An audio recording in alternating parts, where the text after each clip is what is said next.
Bienvenidos a Desvendando Noticias. Hoy queríamos hablarles de este gráfico.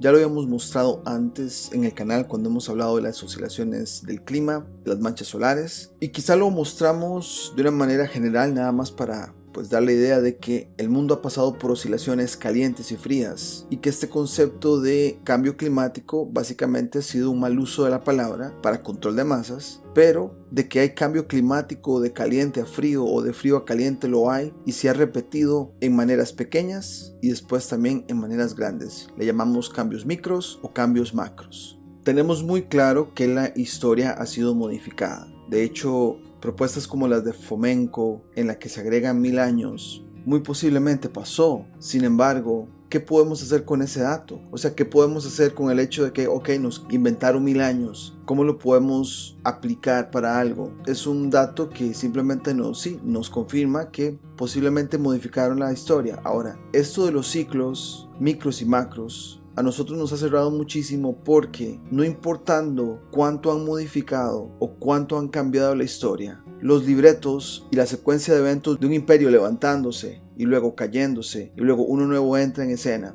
y luego cayéndose, y se repite en grande y se repite en pequeño. La secuencia de eventos siguen ciertos patrones, y el clima, que muchas veces es ignorado, tiene mucho que ver. Entonces, cuando hay un cambio a frío, las civilizaciones que lo viven van a comportarse de acuerdo a eso. Y si es una época caliente, de prosperidad, de alguna manera, las civilizaciones también van a comportarse acorde. Y no importa si fue hace 1000 años, hace 2000 años, hace 3000 años, hace 100 años, hace 200 o 400 años, el patrón se repite. Y eso nos recuerda mucho a la idea de los fractales. Para aquellos que no saben qué es un fractal, aquí tenemos un video que encontramos de un canal que se llama En un Minuto, donde nos dice que un fractal es un objeto geométrico en el que se repite el mismo patrón a diferentes escalas y con diferente orientación. Aquí un ejemplo de una manera geométrica, donde la misma figura la acercamos y vemos la misma figura en versión pequeña, y podemos ir meternos y meternos y meternos más, y la figura resalta de lo pequeño a grande. O sea, es una repetición de pequeño a grande con el mismo patrón. Pareciera que el clima se comporta así. Vemos de casualidad un comportamiento de algo que pasa en 10 años, y eso se puede multiplicar en un ciclo grande de 400 años. Y siguen como patrones, ¿no? Y el patrón más grande viene a ser la oscilación. O sea, si hay un ambiente, un tiempo en la Tierra que es caliente, no va a ser caliente todo el tiempo. Tiene que oscilar a irse a un tiempo de enfriamiento, pasar por ese tiempo de enfriamiento y luego volver a un tiempo de calentamiento. Y eso es algo que no nos hablan, y que quizá con la desinformación y el bombardeo de información también, que nada más hacen distraer a las personas, no nos permite llevar un conteo y saber qué esperar. Quizá estamos entrando a un cambio de caliente a frío, enfriamiento. O sea, un cambio climático sí lo hay, porque es una oscilación de caliente a frío. Lo que no sabemos es el tamaño de esto, si es un micro cambio o un macro cambio. Entonces vamos a analizar este gráfico, ya que una suscriptora nos comentó de por qué no estaba en español. De hecho, lo hemos mostrado en el pasado y estaba en inglés, entonces nos tomamos el tiempo de traducirlo y comentaremos. Pero antes de comentarlo, vamos a hablar, quién lo hace, de dónde nace. Los creadores acá dice que son Cliff Harris y Randy Mann. El sitio donde ellos publicaron este gráfico es el siguiente. Se llama longrangeweather.com.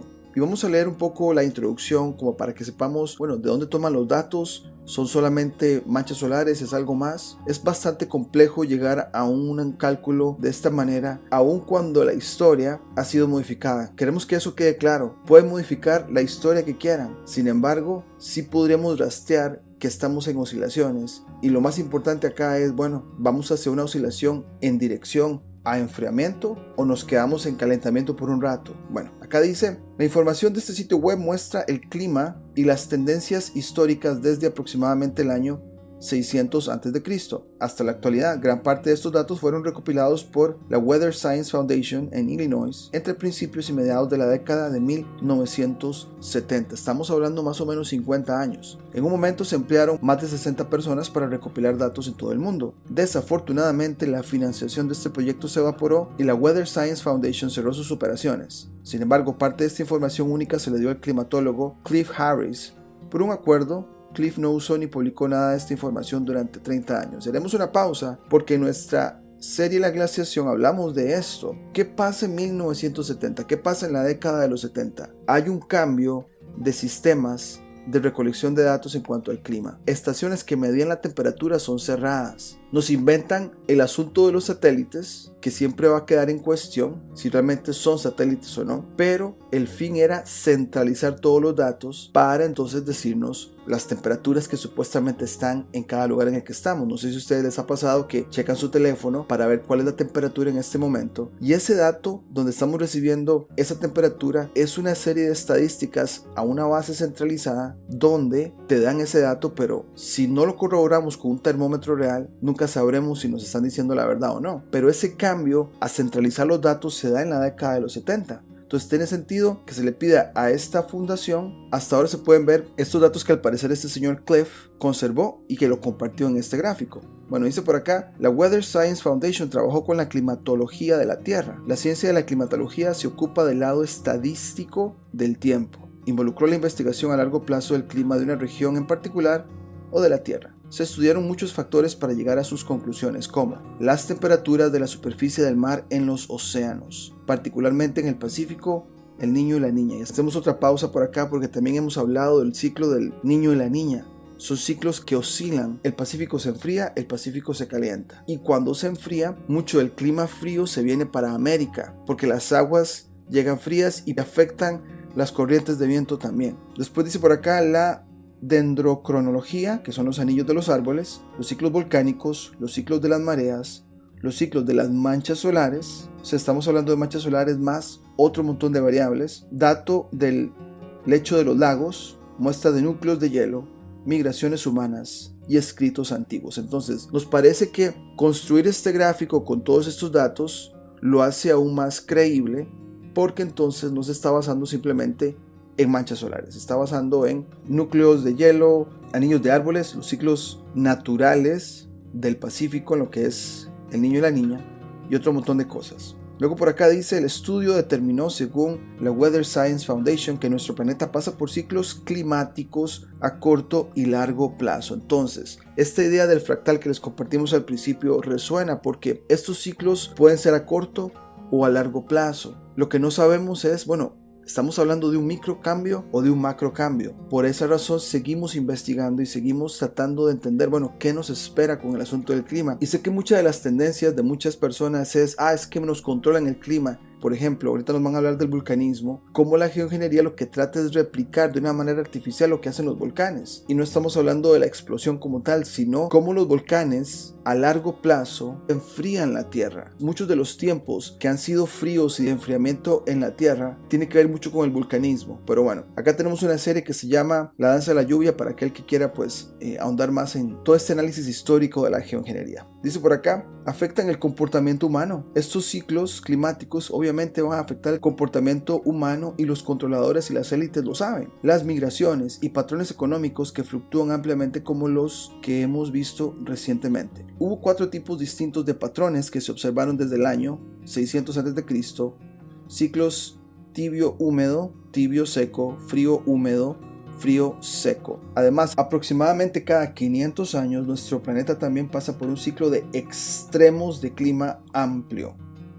Aquí estamos hablando de un macrociclo que podría también tener mucho que ver con este ciclo de 400 años de las manchas solares. La disminución de manchas solares en relación al promedio puede ser un indicativo de que un ciclo grande se viene, un ciclo de cambio climático se viene. Acordémonos, estamos hablando del cambio climático en cuanto a las oscilaciones. Dice por acá, nuestro ciclo actual de extremos ha sido el peor en 1000 años. Entonces, según el análisis de estas personas, el extremo en clima se ha visto muy fuerte en los últimos 1000 años, desde los días de Leif Erikson, el poderoso explorador vikingo. Y acá abajo dice, sin embargo, como dice el refrán, tarde o temprano todo lo bueno tiene que llegar a su fin.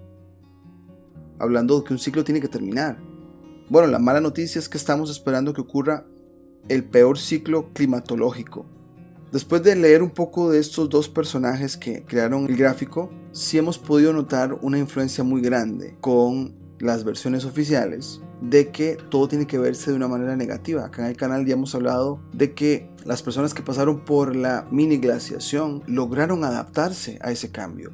En nuestro video cuando los inviernos eran inviernos. El ser humano tiene la capacidad de adaptarse. Lo que hacen las élites y los gobiernos es distraer, meter temor para que la gente no se sienta capaz de hacerlo. Pero si nos vamos a las pocas evidencias que hay, porque sí las hay, de personas adaptándose en climas extremos, nos pueden dar una gran enseñanza de que somos capaces de adaptarnos. Pero podemos ver aquí un tinte un poco pesimista, y hay que decir el peor ciclo climatológico. No nos van a decir, bueno, un ciclo que se ve mal, pero que hubo gente que pudo adaptarse, ¿no? Bueno, dice por acá, o una fase caliente seca. Aquí están como diciendo, bueno, esto del calentamiento global quizás sí, pero va a ser seca, sin humedad y sin precipitaciones, o sea, sin lluvia. Y a medida que hacemos la transición de la fase tibio húmedo hacia la fase tibio seco, porque ellos piensan que eso va a ser la transición, podemos ver extremos que harán que este ciclo actual de extremos parezca un paseo por el parque. Entonces, vemos aquí una influencia de la idea del calentamiento global, pero tenemos la otra versión a la que le hemos dado seguimiento, donde pareciera que el patrón es ir bajando la temperatura, ir entrando a un enfriamiento. Pero bueno, dejando ya todo este preámbulo, nos vamos a ir al gráfico. Vamos a leer lo que está aquí, por lo menos los cuadros. Dice por acá, enfriamiento global importante de 2007 a 2009. Entre octubre de 2007 y 2009 se produjo una caída de 0,5 grados centígrados de las temperaturas globales. Entonces, durante el mínimo solar del 2008-2009, particularmente una caída de 0,5 grados en la temperatura promedio de toda la Tierra, y nadie habló de eso, obviamente. Todos estaban centrando en el calentamiento global. Luego hay algo muy importante que también lo hemos hablado acá en el canal: erupción del monte Pinatubo en Filipinas, enfriamiento rápido de 0,6 grados Celsius, junio de 1991 a marzo de 1992, la temperatura global pasó de 0,3 grados por encima de lo normal a 0,3 grados por debajo de lo normal. Entonces, una erupción volcánica, más allá de la explosión que hace en el momento y las afectaciones que hace con la ceniza y la lava, tiene un efecto a largo plazo, y es el de enfriar la Tierra en este caso. Entonces, la actividad volcánica es muy importante de darle seguimiento, porque aunque no sean explosiones o erupciones grandes, si es continua, como que calibran, como que modulan la temperatura en la Tierra. Y se ha visto que con explosiones de volcanes importantes, como lo veremos acá en el gráfico, eso ha sido el patrón. Entonces, por ejemplo, acá dice que 2400 años antes de Cristo se vivía una época caliente. Por acá, antes de que termine este ciclo caliente, hay un enfriamiento repentino. Entramos en un ciclo de enfriamiento y hay erupciones volcánicas. Dice por acá al menos 10 erupciones en Italia, Pacífico y Alaska. Después hay un tiempo nómada, o sea, migraciones en tiempo frío muy normal, era de gran migración. Luego, durante esta época, 25 erupciones, Pacífico, Colombia, lo resaltamos, Italia e Islandia. Cabe recalcar que muchos de estos datos que se han mantenido como oficiales siempre le dan una prioridad al hemisferio norte. Aquí podemos ver que Italia, siempre se habla de Italia, el Vesubio, vamos a hablar más adelante, Pacífico, Alaska, en este caso Pacífico, Italia, Islandia, pero acá se nos está dando una mención a Latinoamérica. Aún así, Colombia está en el hemisferio norte, cerca del Ecuador, pero nos llamó la atención que se está mencionando Colombia. Pero ¿qué está pasando en Colombia? Donde la cantidad de volcanes en Colombia son bastantes y tienen mucha historia, y probablemente fueron los provocadores de mucho del relieve que se ve ahora, ¿no? Obviamente una nota sensacionalista nos tiene que poner esto: más peligrosos, yo diría más protagonistas en los cambios de relieve y de civilizaciones, ¿no? Está el Nevado de Ruiz, que vamos a ver más adelante cómo se menciona. Acá una foto del mismo. Y por acá nos hablan también del volcán Galeras, ubicado en el departamento de Nariño, al sur del país. Entonces tenemos volcán Galeras y el Nevado de Ruiz, que son volcanes que llaman la atención en la historia de Colombia. Pero bueno, volvemos al gráfico. Dice, luego de esta época de enfriamiento, dice por acá que más o menos entre el 1600 y 1400 a.C., por ahí de 1500, hay una última erupción como que cierra el ciclo y entramos en una época caliente. Por acá dice erupciones volcánicas esporádicas, la historia del éxodo hebreo en esa época. Después, ya al final del ciclo, hay un enfriamiento repentino otra vez y volvemos a entrar en una época de enfriamiento. Acá se nos habla de un imperio griego. El Vesubio y Etna en Italia tienen su erupción en esta época de frío, y como que el ciclo se cierra con esta que dice 35 erupciones volcánicas. Por acá está ya como el nacimiento de Cristo, lo pusimos entre comillas, pero es el inicio de la era en la que estamos. que igual, como les decíamos, pueden haber modificaciones de la historia, lo que quieran, pero las oscilaciones están ahí, ¿no? Después el Imperio Romano en una época caliente. Por acá hay una erupción del Vesubio, Pompeya, destruida en Italia, muy cerca de la transición de frío a caliente, pero después de esto el Imperio Romano toma lugar en todo este tiempo. Después hay un enfriamiento repentino al final de este ciclo y volvemos al frío, dice por acá, del 535 al 550, Krakatoa, Indonesia y al menos otras 10 erupciones. Volvemos en el frío, hay 55 erupciones y aquí está lo de los años oscuros. Esto que nos cuenta la Iglesia Católica tendría sentido cuando la gente está encerrada por un asunto de clima y la Iglesia haciendo un montón de agendas porque la gente no está participando en cosas hacia afuera, ¿no? Pero bueno, los años oscuros se dan en un tiempo frío. Luego, por acá, más erupciones volcánicas, entramos en un periodo caliente medieval. Todo aquello que nos hablan del periodo medieval, del feudalismo, se da en una época caliente. Pocas erupciones, exploraciones vikingas alcanzaron el noreste de Canadá en el pico de este periodo y una vez vuelve a terminar hay un enfriamiento repentino y vean que la línea no es tan inclinada sino que de una vez viene para abajo con erupciones volcánicas, pero antes hubo mucha acción en las civilizaciones con su control de masas en periodos calientes. Después dice por acá 1335-1360, 24 erupciones en Italia, Pacífico, Alaska e Islandia en el inicio de esta mini era glacial,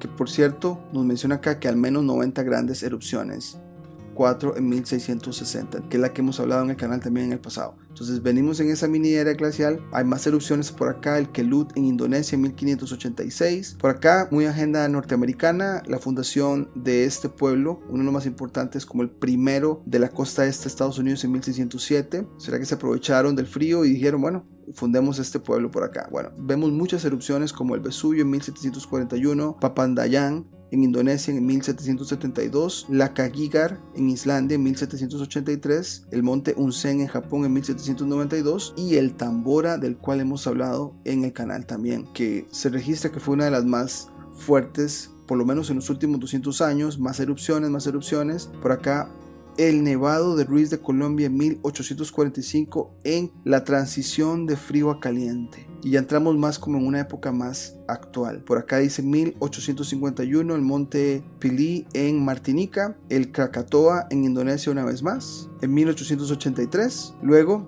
el Chichón en México en 1982. Aquí pasaron 100 años, del 83 al 82, 100 años sin quizá erupciones muy marcadas, quizá un tiempo caliente como fue el periodo medieval, donde nuestros antepasados, en este caso nuestros abuelos y padres, vivieron un tiempo tal vez de tranquilidad, un periodo sin muchos cambios, de control político como el periodo medieval por acá. Por acá tenemos el Pinatubo de Filipinas en 1991 que dijimos que baja y modifica la temperatura de la Tierra. Y ya tenemos acá pues lo más actual, 2016, 14,83 grados centígrados como la máxima temperatura y bajamos. Vean la bajada en la que estamos acá en 2020, por eso se puso acá que más frío. Y tiene mucho que ver aquí la niña, bajas manchas solares también a una temperatura de 13,9, o sea de 14,83 a 13,9, pues un gran cambio, ¿no? Esto es la temperatura promedio. Y luego por acá se habla que en el 2010 hubo pues extremos climáticos a nivel del mundo, como rompiendo récords que no se rompían hace 50 o 100 años y ese tipo de cosas. Entonces pues ponen acá un signo de pregunta y acá pues vemos la influencia del cambio climático de la narrativa oficial de control de masas, donde dice que pues emisiones, combustibles fósiles, y lo ponen como pregunta, pero solo sabremos a cómo avancemos a ver cómo este cambio se va a dar. Luego ya para terminar, el gráfico nos muestra acá que cada vez que la radiación solar ha disminuido, acordémonos que si hay erupciones volcánicas y lo que expulsan los volcanes tapan la atmósfera, la radiación solar es mínima o disminuye y la actividad volcánica ha aumentado, las temperaturas globales bajan repentinamente como pasó con el Pinatubo de Filipinas, a menudo en semanas o meses. Y ya por acá nos dicen al menos 78 grandes cambios de temperatura en los últimos 4.500 años, incluyendo 2 desde la década de 1970. Entonces nos queda claro que el trabajo que ellos hacen, aún con cosas en las que no concordamos, sí tiene sentido que hay oscilaciones. Hay tiempos calientes, hay tiempos fríos o de enfriamiento. Y al parecer cuando hay un tiempo caliente, hay mucho control de masas como pasa por acá en el periodo caliente medieval, donde la gente pues estaba, me imagino, trabajando y pues había que controlarlos, igual que el Imperio Romano. Pero en tiempos fríos es como muy fácil de cambiar cosas, como pasó con los años oscuros y también Imperio Griego al parecer por acá, y mini era glacial. Cuando hay muchas erupciones volcánicas, aun si fueran grandes o pequeñas, pero repetidamente, quizá son las responsables de reducir la temperatura a puntos bajos, como sucedió en esta mini era glacial. Pero bueno, queríamos dejarles este gráfico, lo dejaremos también en la descripción del video para aquellos que lo quieran bajar y tenerlo también para el análisis personal. Y si tienen algún comentario o aporte a lo que presentamos hoy, nos encantaría escucharlo. Pero por ahora sería todo y nos vemos en la próxima. Si te gustó el contenido del canal, no olvides suscribirte, darle campanita para notificaciones, darle me gusta, comentar o compartir. Hasta la próxima.